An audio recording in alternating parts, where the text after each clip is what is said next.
Hello everyone, welcome back. তো হিস্ট্রিতে আজকে আমরা করব আমাদের লাস্ট চ্যাপ্টার, যেটা মানে এতদিন ধরে আমরা প্রত্যেকটা চ্যাপ্টারে যেগুলো পড়ে এসেছি, যে ব্রিটিশ সরকার ভারতবর্ষে যখন ছিল তখন তারা কিরকম কি নীতি নিয়েছিল বা ভারতবাসীর অবস্থা সেই সময় কিরকম ছিল।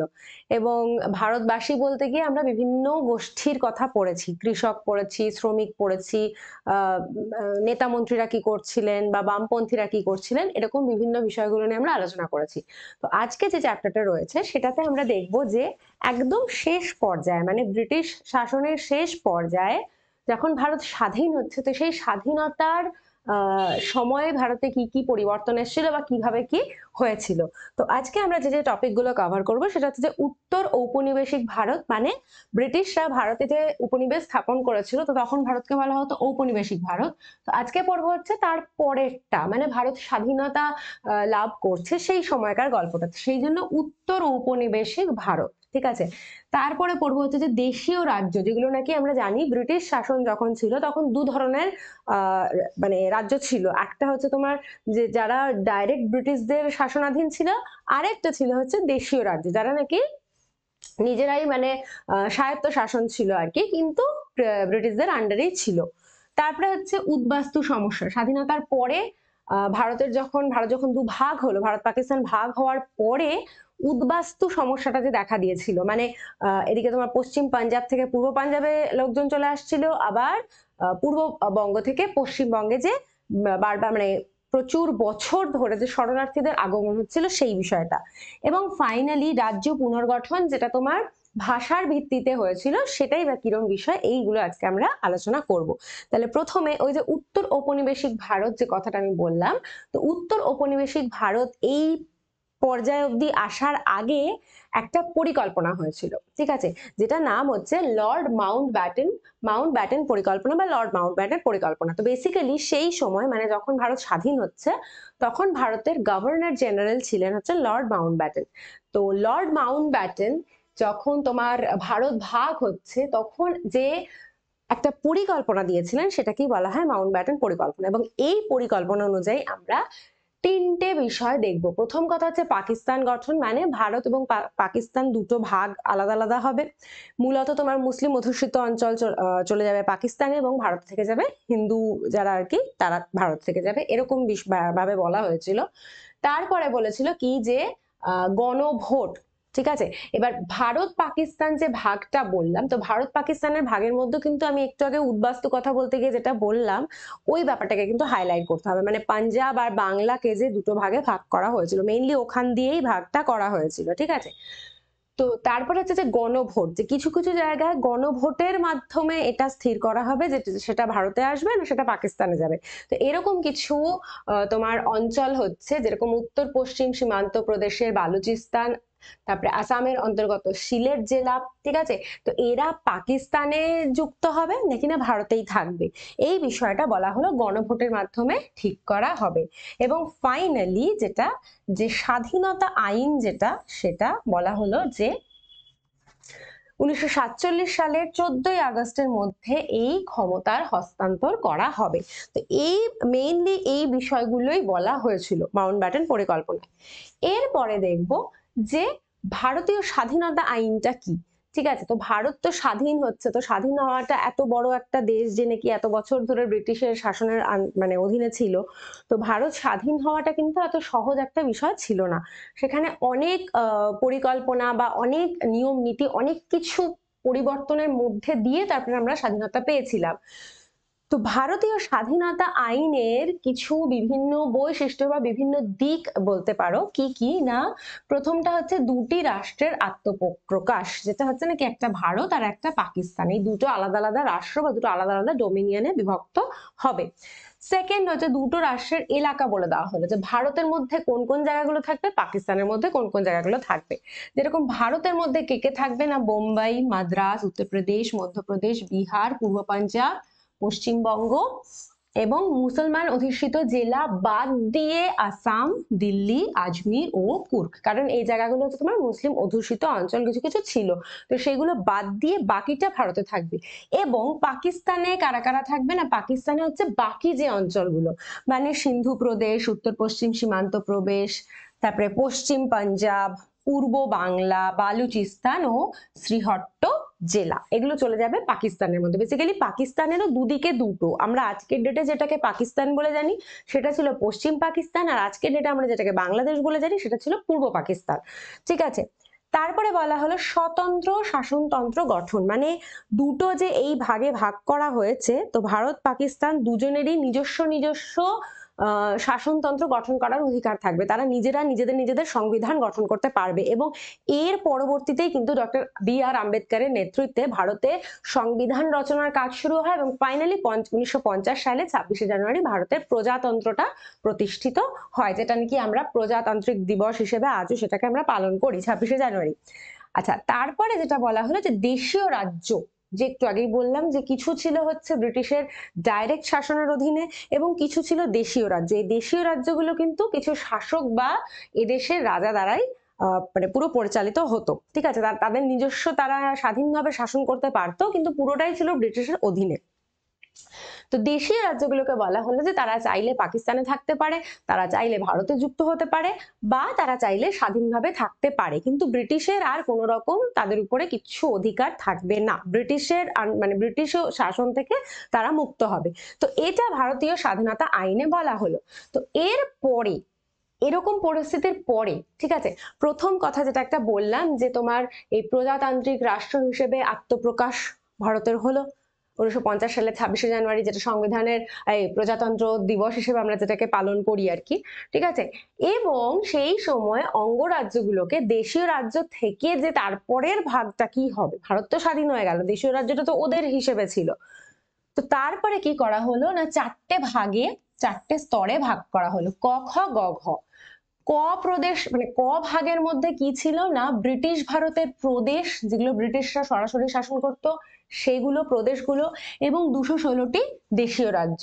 খ শ্রেণীতে কারা কারা এলো, খ তে এলো 8টি বড় মাপের দেশীয় রাজ্য।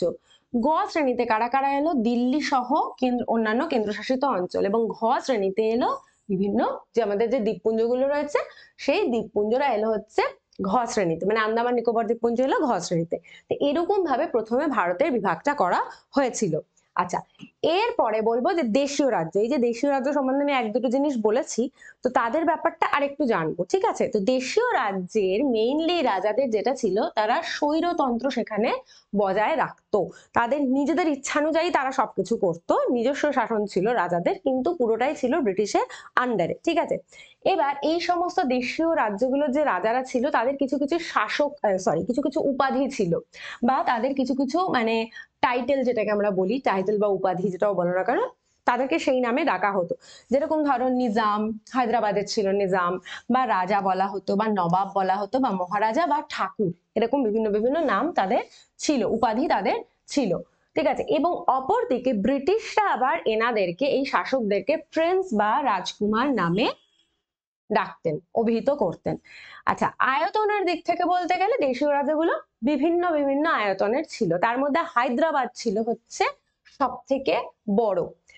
তারপরে ওখানে কি আর ব্যবস্থা ছিল না, তোপধ্বনি, মানে এই দেশীয় রাজ্যে যারা শাসক ছিল তাদেরকে গান স্যালিউট করা হতো, বা তোপধ্বনির মাধ্যমে তাদের সম্মান প্রদর্শন করা হতো।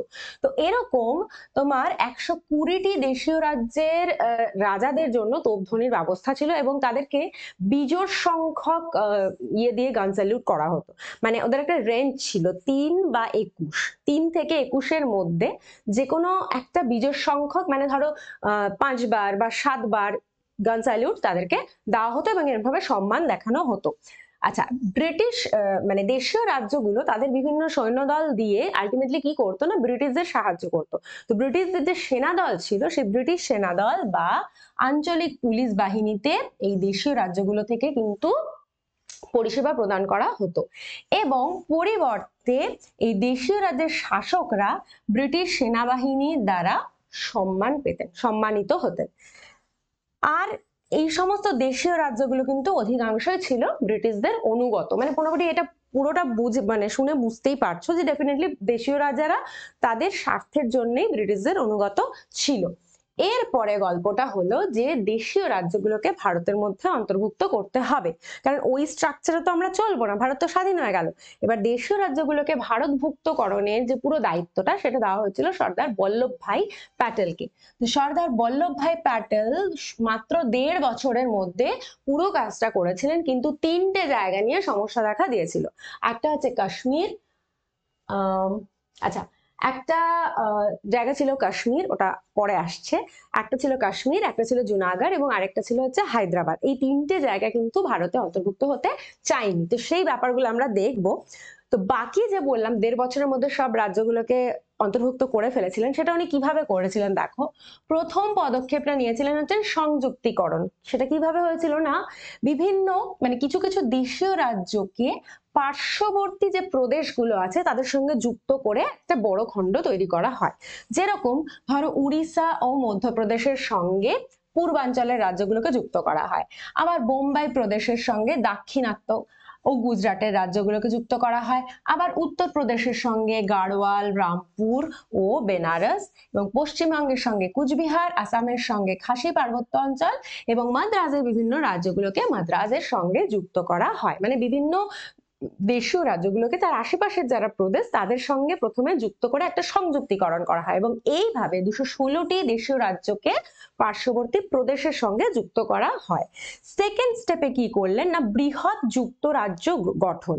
ঠিক আছে, মানে এই যুক্তরাজ্য গঠনের মাধ্যমে উনি 275টি দেশীয় রাজ্য থেকে মাত্র 5টি রাজ্যে পুরো জিনিসটাকে মানে সুন্দর করে আর কি কভার করে দিলেন। কিভাবে করলেন, মানে ধরো রাজস্থানের মানে এই এক একটা যে যুক্তরাজ্যের কথা যে বলছি, তার মানে কি কয়েকটা রাজ্যকে একসঙ্গে যুক্ত করে, মানে প্রথমে কতগুলো দেশীয় রাজ্যকে প্রদেশের সঙ্গে যুক্ত করে এক একটা বড় বড় খণ্ড করা হলো, তারপরে আবার সেগুলোকে যুক্ত করে এক একটা বৃহৎ তোমার যুক্তরাজ্য গঠন করা হলো। তো এরকম কিছু যুক্তরাজ্য হলো রাজস্থানের যুক্তরাজ্য, পাঞ্জাবের যুক্তরাজ্য, বিন্ধ্য প্রদেশের যুক্তরাজ্য ইত্যাদি, এবং এরকম ভাবে 275টা থেকে মাত্র 5টি রাজ্যে উনি পরিণত করলেন।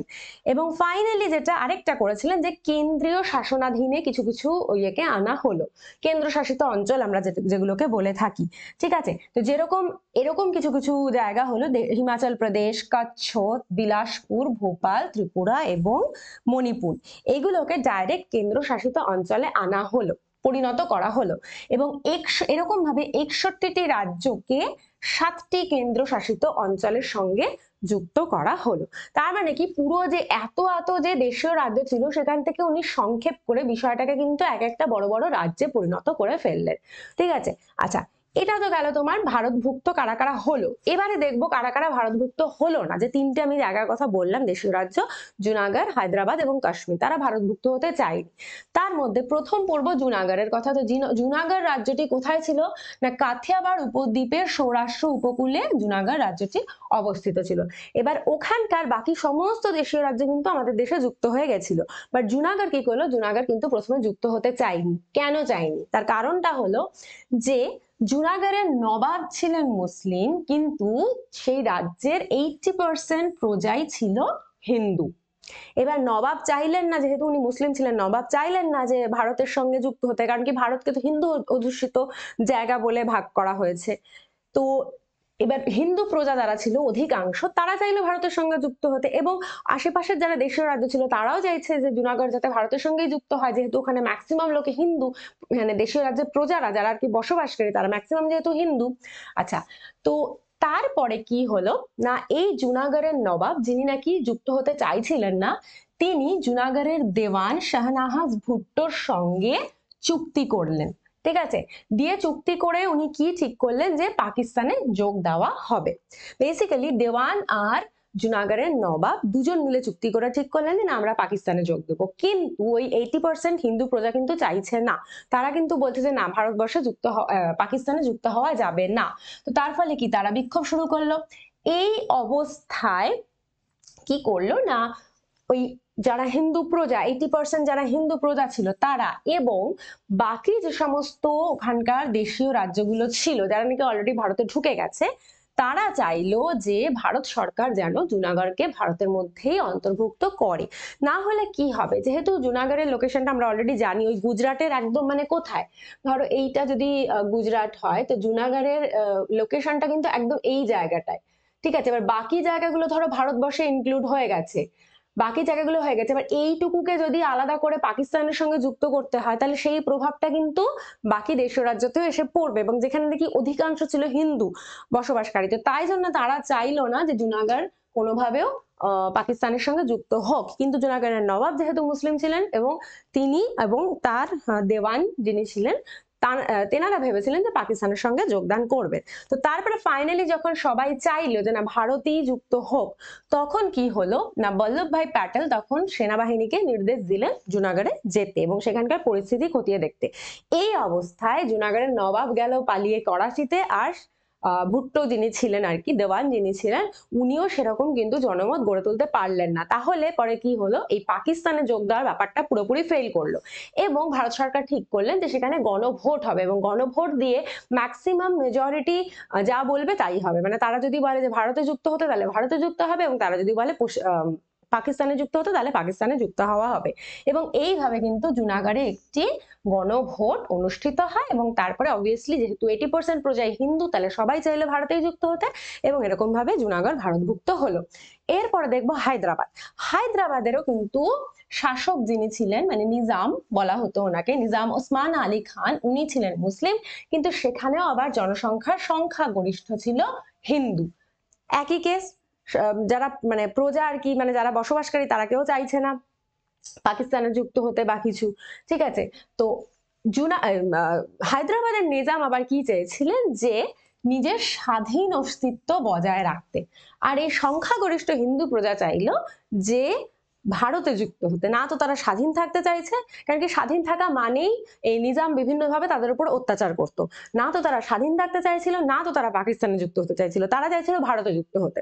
নিজাম কি ভাবে তার প্রজাদের উপরে অত্যাচার করতো না, তিনি কাসিম রেজভি নামক একজন ব্যক্তির সাহায্যে বিভিন্ন রকম কূটনৈতিক বুদ্ধি আরো অ্যাপ্লাই করেন, দিয়ে উনি একটি ওখানে দাঙ্গা বাহিনী, রাজাকার বাহিনী গড়ে তোলেন, এবং এই রাজাকার বাহিনী কিন্তু এই হিন্দু প্রজাদের উপরে প্রচন্ড অত্যাচার চালাতো। তো আলটিমেটলি এরকম বিভিন্ন কারণের জন্য হিন্দু প্রজারা চেয়েছিল যাতে করে হায়দ্রাবাদ ভারতের সঙ্গেই যুক্ত হয়। তো প্রাথমিকভাবে যেহেতু নিজাম চেয়েছিল স্বাধীন একটা অবস্থা বজায় রাখতে, স্বাধীন থাকতে চাইছিল, কোনো দিকেই যোগ দিতে চায়নি, তো সেই জন্য 1947 সালে ভারতের সঙ্গে একটা স্থিতাবস্থা চুক্তি বা স্ট্যান্ড স্টিল এগ্রিমেন্ট করে। ঠিক আছে, কিন্তু পরবর্তীতে এই রাজাকার বাহিনীর দ্বারা অত্যাচার বাড়তে বাড়তে বাড়তে বিষয়টা এমন হলো যে ফাইনালি ভারতের সামরিক বাহিনীর জেনারেল জয়ন্তনাথ চৌধুরী নেতৃত্বে তখন সেখানে ভারতীয় বাহিনী যায়, প্রচন্ড অরাজকতা চলছিল বলে। সেখানে যাওয়ার পরে তারা সমগ্র হায়দ্রাবাদ দখল করে, এবং নিজামের সঙ্গে একটা ভারতের চুক্তি হয়, দিয়ে চুক্তি হয় ফাইনালি 1950 সালে 26শে জানুয়ারি আনুষ্ঠানিকভাবে হায়দ্রাবাদ ভারতভুক্ত হয়। 3 নম্বর কেস হলো কাশ্মীরের। কাশ্মীরের রাজা আবার ছিলেন হিন্দু। ঠিক আছে, হরি সিং কি চেয়েছিলেন, দেখো কাশ্মীরের রাজা ছিলেন হরি সিং হিন্দু, কিন্তু তার অধিকাংশ প্রজাই ছিল মুসলিম। পুরো এখানে উল্টো কেস। হরি সিং চেয়েছিলেন প্রথম দিকে স্বাধীনভাবে থাকতে, না তো ভারত না তো পাকিস্তান, উনি চেয়েছিলেন স্বাধীনভাবে থাকতে। কিন্তু স্বাধীনভাবে থাকতে গেলে পরে কি সমস্যা দেখা দিল না, যেহেতু আমরা জানি আজকের ডেটে দাঁড়িয়েও কাশ্মীরের যা লোকেশন, যা অবস্থান, তো কাশ্মীর কিন্তু সামাজিক রাজনৈতিক সমস্ত দিক থেকে ভীষণ গুরুত্বপূর্ণ একটা, ঠিক আছে, রাজনৈতিক ভৌগোলিক অর্থনৈতিক সমস্ত দিক থেকে খুব গুরুত্বপূর্ণ একটা এর অবস্থান, কাশ্মীরের অবস্থানটা। তো স্বাভাবিকভাবেই পাকিস্তান কি চাইলো, পাকিস্তানের যে তখন গভর্নর জেনারেল ছিলেন মোহাম্মদ আলী জিন্নাহ, তো উনি চাইলেন যে কাশ্মীর যেন পাকিস্তানের ভেতরেই যুক্ত হয়। এদিকে হরি সিং চাইছেন স্বাধীন থাকতে, পাকিস্তান চাইছে কাশ্মীর যাতে পাকিস্তানের মধ্যে চলে যায়, মানে পাকিস্তানের সঙ্গে যুক্ত হয়। তো এই অবস্থায় কিন্তু আবার কাশ্মীরের যে প্রধান রাজনৈতিক দল ছিল, ঠিক আছে, কাশ্মীরের প্রধান রাজনৈতিক দলের সভাপতি শেখ আব্দুল্লাহ আবার চাইলেন যে কাশ্মীর যাতে ভারতভুক্ত হয়। মানে কতটা ক্রিটিক্যাল কন্ডিশন দেখো, রাজা হরি সিং চাইছে স্বাধীন থাকতে, না তো ভারতে ঢুকবো না তো পাকিস্তানে ঢুকবো, পাকিস্তান চাইছে কাশ্মীর আমাদের এদিকে আসুক, দিয়ে তার জন্য মোহাম্মদ আলী জিন্নাহ সমস্ত রকমের চেষ্টা করছেন। আবার এদিকে কাশ্মীরের যে তোমার রাজনৈতিক দলের সভাপতি শেখ আবদুল্লাহ, উনি চাইছেন যে কাশ্মীর ভারতের সঙ্গে যুক্ত হোক। মানে একসাথে তিনটে জগাখিচুড়ি পাকছে। রাজা চাইছে স্বাধীন থাকতে, ঠিক আছে, পাকিস্তানের মোহাম্মদ আলী জিন্নাহ চাইছে কাশ্মীর যাতে পাকিস্তানে যুক্ত হয়, এদিকে আবার কাশ্মীরের ইটসেলফ যে রাজনৈতিক দলের সভাপতি শেখ আবদুল্লাহ, উনি চাইছেন কাশ্মীর যাতে ভারতভুক্ত হন। তো এরকম একটা অবস্থায় তার মানে বোঝাই যাচ্ছে খুব ঝামেলা সৃষ্টি হলো। এই অবস্থায় আবার পাকিস্তান কি করলো না, পাকিস্তান কাশ্মীরে দাঙ্গা বাহিনী পাঠিয়ে, মানে হানাদার পাঠিয়ে আর কি, ঠিক আছে, তারা কি করলো না উড়ি বারমুলা এই সমস্ত জায়গা দখল করে নিল। তার ফলে একটা চরম অরাজকতা সৃষ্টি হয় এবং ফাইনালি হরি সিং তখন ভারতের সাহায্যপ্রাপ্ত প্রার্থী হলেন। হরি সিং ভারতকে বললেন যে আমাদেরকে মানে সামরিক বাহিনী দিয়ে সাহায্য করা হোক, কারণ কি এরকম ভাবে ঝামেলা হচ্ছে পাকিস্তানের তরফ থেকে। তখন ভারতীয় বাহিনী কি বলল, মানে ভারতের কি বললো যে যদি মানে ভারত সরকার বললো যদি মহারাজা হরি সিং ভারতের সঙ্গে যুক্ত হতে চান তবেই তাকে কোনো রকম সাহায্য করা হবে পাকিস্তানের হাত থেকে রক্ষা পাওয়ার জন্য। তো ফাইনালি এই অবস্থায় মহারাজা হরি সিং শর্ত সাপেক্ষে ভারতবর্ষে যোগদান করলেন এবং এরকম ভাবে এই তিনটে দেশীয় রাজ্য ভারতে যোগদান করে। এরপরে আসবো উদ্বাস্তু সমস্যা। তো ওই যে অঙ্গচ্ছেদন হওয়ার যে ব্যাপারটা বলছিলাম, তো কোথায় কি হয়েছে না এই জায়গাটাতে, ঠিক আছে, এই পাঞ্জাবটা হয়ে গেল আমাদের দেশে চলে এলো, সেটা হয়ে গেল পূর্ব পাঞ্জাব, কেন কি এটা পূর্ব দিক এটা পশ্চিম দিক, এই দিকে চলে গেল পাঞ্জাবের আরেকটা ভাগ যেটা হয়ে গেল তোমার এই পশ্চিম পাকিস্তানের আন্ডারে চলে গেল পশ্চিম পাঞ্জাব। এখানে একটা অঙ্গচ্ছেদন হলো বা মানে পার্টিশন হলো। আরেকটা হচ্ছে এই জায়গাটায়, এই জায়গাটাতে কি হলো না আমাদের দেশে চলে এলো পশ্চিমবঙ্গ মানে পশ্চিম দিকেটা, আর ওদিকে চলে গেল পূর্ব পাকিস্তান, যেটা লেখাই আছে সেখানটায় হচ্ছে পূর্ববঙ্গ।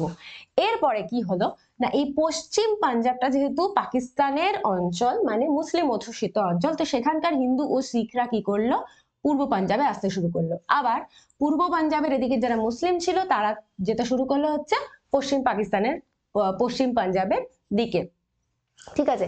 আবার সেম ভাবে পূর্ববঙ্গের যারা হিন্দু ও শিখ তারা আসতে চাইলো পশ্চিমবঙ্গে এবং পশ্চিমবঙ্গের মুসলিম যারা তারা যেতে চাইলো পূর্ববঙ্গে। তো এরকম ভাবে যে একটা যাতায়াতের ব্যাপার শুরু হলো, ঠিক আছে, দুদিক থেকে দুদিকে লোকজন যাতায়াত করছে, এইটাকেই বলা হয় উদ্বাস্তু সমস্যা। এবং এই পুরো প্রসেসটা স্বাধীনতার পরে প্রায় 5 বছর ধরে চলেছিল। তো ওই জন্য এই সময়টাকে বলা হয় পুনর্বাসনের যুগ, ঠিক আছে। তো দুটো রাজ্য দ্বিখণ্ডিত হলো, একটা হচ্ছে উত্তর পশ্চিমে পাঞ্জাব যেটা এইখানটায় বললাম, আর একটা হচ্ছে পূর্ব প্রান্তে বাংলা যেটা ওই দিকটায় বললাম, ঠিক আছে। তো এটা অলরেডি বললাম যে পশ্চিম ভাগ থেকে পূর্ব ভাগে আসছে, আর পূর্ব পাঞ্জাব থেকে গেল ভারতে, আবার পূর্ব বাংলা চলে গেল পাকিস্তানে মানে ওই দিকটা, আর পশ্চিমবঙ্গ থেকে গেল ভারতে। তো এইখান থেকে উদ্বাস্তু এই যে যাতায়াত করছে, এখান থেকে শুরু হলো উদ্বাস্তু সমস্যা। তো উদ্বাস্তু সমস্যার সমাধানে ভারত সরকার তখন কি কি করলেন। তো ভারত সরকারের সেই সময় কে ছিলেন প্রধানমন্ত্রী, আমাদের ছিলেন জওয়াহরলাল নেহেরু।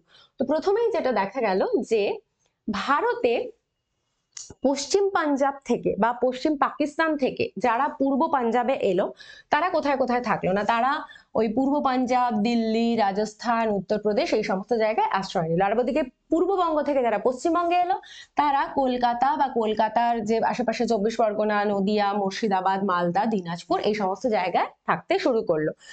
এবারে প্রথমে হচ্ছে জওহরলাল নেহেরু উদ্বাস্তুদের পুনর্বাসনের উপরে গুরুত্ব দিয়েছিলেন। তো তার জন্য ওই প্রথম 5 বছরটাকে পুনর্বাসনের যুগ বলা হয়। এটা কিন্তু তোমাদের শর্ট কোয়েশ্চেনে আসে, 2 মার্কসের কোয়েশ্চেনে আসে।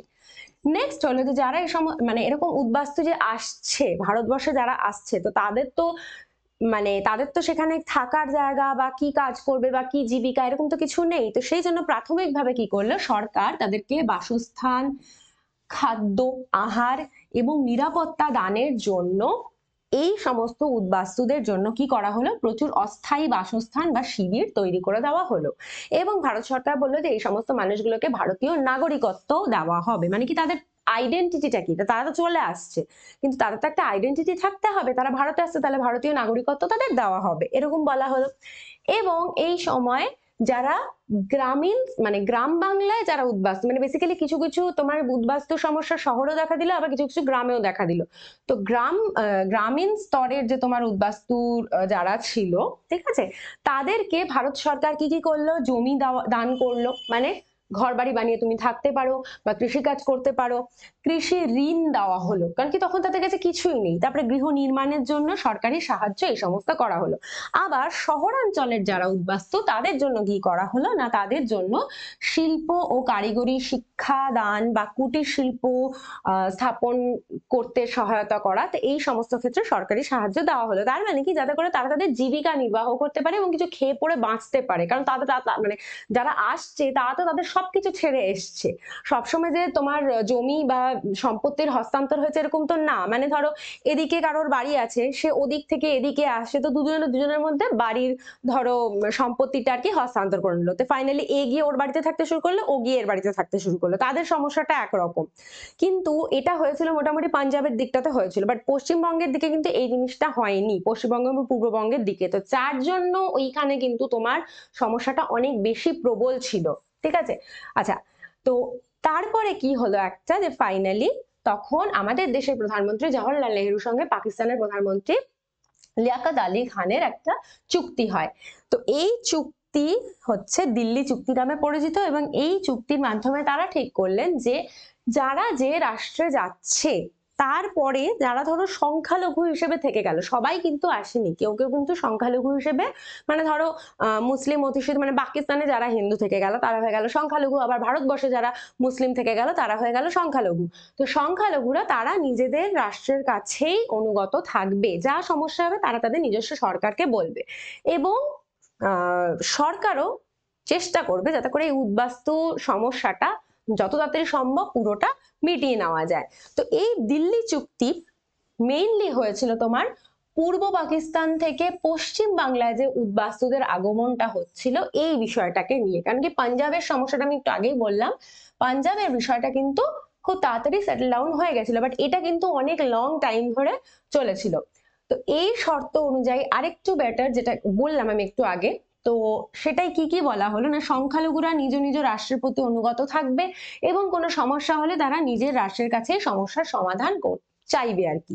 ঠিক আছে, এরকম নাকি যে সংখ্যালঘু যারা ধরো এদেশে আছে, কিছু সমস্যা হলো তো সে পালিয়ে তখন আবার অন্য দেশে যাওয়ার চেষ্টা করলো, তাহলে তো এই উদ্বাস্তুর ব্যাপারটা বাড়তেই থাকবে। ঠিক আছে, কারণ সমস্যা যে কোনো মুহূর্তে হতে পারে। তো সেই জন্য যে দেশে তুমি আছো সেই দেশের সরকারের কাছে সাহায্য প্রার্থী হবে। তারপরে বলা হলো যে যদি পূর্ববঙ্গ, কারণ কি আমরা মেইন প্রবলেমটা হয়েছিল পশ্চিম বাংলা পূর্ব বাংলার এই জায়গাটাতে, তো পূর্ববঙ্গ পশ্চিমবঙ্গ বা আসাম থেকে কোনো নাগরিক যদি অন্যদিকে আবার যেতে চায় তাহলে সরকার তাকে সাহায্য করবে, এবং ভবিষ্যতে যাতে কোনো রকম দাঙ্গা না হয় তার জন্য একটি অনুসন্ধান কমিটি গঠন করা হবে ও সংখ্যালঘু কমিটি গঠন করা হবে। এবং ফাইনালি এই পুরো জায়গাটায় যে মন্ত্রিসভা গঠন হবে ভবিষ্যতে রাজনৈতিক ক্ষেত্রে বা প্রশাসনিক ক্ষেত্রে, সেখানে সংখ্যালঘু প্রতিনিধি রাখতে হবে, যাতে করে তারা এই সংখ্যালঘুদের পুরো সমস্যাগুলোকে আরো ডিটেইলে পুরো বিশ্লেষণ করে দেখতে পারে। এরকম ভাবে দিল্লি চুক্তি সম্পাদিত হয়েছিল। ঠিক আছে, আচ্ছা। এরপরে যেটা হলো যে রাজ্য পুনর্গঠন কমিশন এবং আইন। এবার আমরা তো প্রথমে দেখলাম যে দেশীয় রাজ্যগুলো ভারতভুক্তিকরণ হলো, তো তারপরে যখন পুনর্গঠন কমিশন, মানে তারপরে আবার পুনর্গঠনের উপরে একটা জোর দেওয়া হলো। তো প্রাথমিকভাবে কি হয়েছিল না, কংগ্রেস বলেছিল যে পৃথক ভাষা গোষ্ঠীর জন্য পৃথক রাজ্য গঠন করা হবে, মানে আজকের ডেটে দাঁড়িয়ে আমাদের যে বিভাগটা আর কি, যে বাঙালিরা ধরো পশ্চিমবঙ্গে, বা উড়িয়া যারা উড়িয়া ভাষায় কথা বলে তারা ওড়িশাতে, বা দক্ষিণী ভাষায় যারা কথা বলে তারা দক্ষিণে, এরকম ভাবে যে ভাগটা, ঠিক আছে, মানে ভাষার ভিত্তিতে যে ভাগ। তো এই কংগ্রেস প্রথমে বলেছিল পৃথক ভাষা গোষ্ঠীর জন্য পৃথক ভাষাভিত্তিক রাজ্য গঠন করা হবে, কিন্তু স্বাধীনতার পর তারা বলল যে এরকম ভাবে যদি ভাষাভিত্তিক ভাবে যদি, কারণ কি স্বাধীনতার সময় দেশ ভাগ নিয়ে প্রচুর সমস্যা দেখা দিয়েছিল, অলরেডি প্রচুর সমস্যা। তো তখন কংগ্রেস ভাবলো যে যদি এই রকম ভাষাভিত্তিক ভাবে আবার ভাগাভাগি করে দেওয়া হয় তাহলে বুঝি আরো সমস্যা বাড়বে, তো তাতে করে ভারতের জাতীয় ঐক্যটা নষ্ট হবে। সেই জন্য তারা কি বললো যে ভারতের জাতীয় সংহতি এবং প্রশাসনিক বিভিন্ন অসুবিধা সৃষ্টি হতে পারে, তার জন্য তারা ভাষাভিত্তিক রাজ্য গঠনের বিরোধিতা করলো, এবং কংগ্রেসের তরফ থেকে যে জেভিপি একটা কমিটি গঠন করা হয়েছিল সেই রিপোর্টে এই ভাষাভিত্তিক রাজ্য গঠনের ব্যাপারটাকে বাতিল করে দেওয়া হয়, যে না, এরকম ভাবে ভাষাভিত্তিক রাজ্য গঠন করা যাবে না। আচ্ছা, তারপরে কিন্তু অন্ধ্রপ্রদেশে যেটা হয়েছিল, অন্ধ্রপ্রদেশে বেসিক্যালি তোমার বাধ্য হয়েছিল খানিক, মানে কি অন্ধ্রপ্রদেশে সেখানে মানে তেলেগু ভাষা গোষ্ঠীর জন্য পৃথক যে অন্ধ্রপ্রদেশ রাজ্য গঠন করতে হবে এই দাবিটাকে আর থামিয়ে রাখা যায়নি এবং সেখানে তারা পৃথকভাবে অন্ধ্রপ্রদেশ রাজ্য গঠন করতে বাধ্য হয়েছিল। তো যখন অন্ধ্রপ্রদেশে এরকম ভাবে রাজ্য গঠন করা হলো, ঠিক আছে, তো তখন কিন্তু ভারতের বাকি জায়গাতেও সবাই চাইলো যাতে করে অন্ধ্রপ্রদেশের মতোই তাদেরও ভাষাভিত্তিক রাজ্য গঠন করা হয়, কারণ কি সবাই সেই দাবিটা জানাচ্ছিল। তো তখন কি হলো না, ফজল আলীর নেতৃত্বে রাজ্য পুনর্গঠন কমিশন গঠন করা হলো এবং এই কমিশনের আরো দুজন নেতা ছিলেন কে এম পানিক্কর এবং হৃদয়নাথ কুঞ্জরু। ঠিক আছে, সো বেসিক্যালি অন্ধ্রপ্রদেশের কেসটা কি ছিল, অন্ধ্রপ্রদেশের যখন সেই নেতা পটিশ্রী মালু যখন অনশন করার ফলে, মানে ভাষাভিত্তিক রাজ্য গঠনের দাবিতে উনি যখন অনশন করার ফলে যখন উনি মারা গেলেন, তো তখন কিন্তু সেখানে পুরো দাঙ্গা বেঁধে গেছিল এবং সেই দাঙ্গারই পরবর্তী ফলস্বরূপ সেখানে কিন্তু তোমার ভাষাভিত্তিক রাজ্য বেসিক্যালি গঠন করতে বাধ্য হয় এবং একটা যেই হয়ে গেল বাকি সবার দাবিও জোরালো হয়ে উঠলো, তখন সবাই বলতে লাগলো তাহলে আমাদের কথাটাও মানতে হবে। তো সেই বেসিসে কিন্তু রাজ্য পুনর্গঠন কমিশন গঠন করা হলো। তো এই আইনের কমিশনের রিপোর্টে কি বলা হলো যে ভারতে এর পরবর্তীতে রাজ্য আর কেন্দ্রশাসিত অঞ্চল এই দুটো ভাগ থাকবে, যেটা নাকি আমাদের আজকের ডেটে দাঁড়িয়ে কিন্তু এইটাই ভাগ, রাজ্য রয়েছে আর যেগুলো নাকি রাজ্য সরকার দ্বারা পরিচালিত, আর কেন্দ্রশাসিত অঞ্চল যেগুলো হচ্ছে ডাইরেক্টলি কেন্দ্র সরকার দ্বারা পরিচালিত। ঠিক আছে, তো রাজ্যগুলো অবভিয়াসলি মানে আলটিমেটলি ভারতেরই আন্ডারে। ঠিক আছে, তো সেই হিসেবে রাজ্য পুনর্গঠন করতে হবে এবং এই যে রাজ্যগুলো যে গঠন হবে এই রাজ্যগুলো গঠন হবে হচ্ছে ভাষার ভিত্তিতে। এই রাজ্য পুনর্গঠন কমিশন তার রিপোর্টে এইটা বললো। তার ফলে একদম প্রথমে যেটা পড়েছিলাম ক খ গ ঘ 4টে স্তরে ভাগ করা হয়েছিল, ঠিক আছে, সেইটা চেঞ্জ হয়ে এখন এই পুরো বিন্যাসটা অনেকটা ইজি হলো। তো কিভাবে সেটা হলো দেখো না, এই আইনের ভিত্তিতে কি করলো, হায়দ্রাবাদ থেকে তেলেঙ্গানাকে বিচ্ছিন্ন করে অন্ধ্রপ্রদেশের সঙ্গে যুক্ত করা হলো, যেটা নাকি আবার বিচ্ছিন্ন হয়ে গেছে। তেলেঙ্গানা অন্ধ্রপ্রদেশ কিন্তু একসাথেই ছিল, ঠিক আছে, এতদিন মানে অনেকদিন পর্যন্ত, তারপরে সেটা আবার আলাদা হয়েছে। মালাবার ও ত্রিবাঙ্কুর কোচিনকে যুক্ত করে গঠন করা হলো কেরালা। ঠিক আছে, কন্নড় ভাষী অঞ্চলগুলোকে মহীশূরের সঙ্গে যুক্ত করা হলো। আবার কচ্ছ, সৌরাষ্ট্র ও হায়দ্রাবাদের মারাঠি অঞ্চলগুলোকে একত্রিত করে বৃহত্তর বোম্বাই প্রদেশ গঠন করা হলো এবং বিহারের পূর্ণিয়া জেলার কিছু অংশ ও পুরুলিয়াকে পশ্চিমবঙ্গের সঙ্গে যুক্ত করা হলো। এরকম ভাবে তোমার এই পুনর্গঠন করা হয়েছিল, ওই ভাষা ভিত্তিক ওই সেম ভাষার লোকজনকে এক জায়গায় তোমার ঢুকিয়ে দেওয়া হলো, দিয়ে এক একটা করে রাজ্য ভাষাভিত্তিক রাজ্য গঠন করা হলো। তো তার ফলে পুনর্গঠনের দাবি যখন আরো বাড়লো, মানে কিছুটা কিছুটা কিছুটা কিছুটা করে হচ্ছে, প্রথমে আন্ধ্রপ্রদেশ থেকে এরকম আস্তে আস্তে হলো, তো বাকি আর কেউ কেন, তখন সবাই একসঙ্গে দাবি জানালো এবং ফাইনালি 1960 সালে বোম্বাই প্রদেশ, যেটা বৃহত্তর বোম্বাই প্রদেশ ছিল, সেইটাকে আবার দুভাগ করে কি হলো, মারাঠি ভাষী মহারাষ্ট্র ও গুজরাটি ভাষী গুজরাট রাজ্য গঠন করা হলো।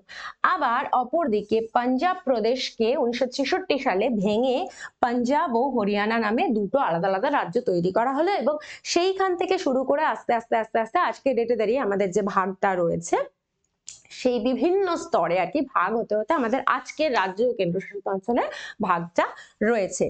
তো এই ছিল আমাদের হিস্ট্রির ফুল সিলেবাস। আশা করি তোমাদের এই সামারি ভিডিওগুলো খুব হেল্পফুল হলো আর পরীক্ষার জন্য নিশ্চয়ই দারুণ করে তোমরা প্রিপারেশন অলরেডি করতে শুরু করেছো।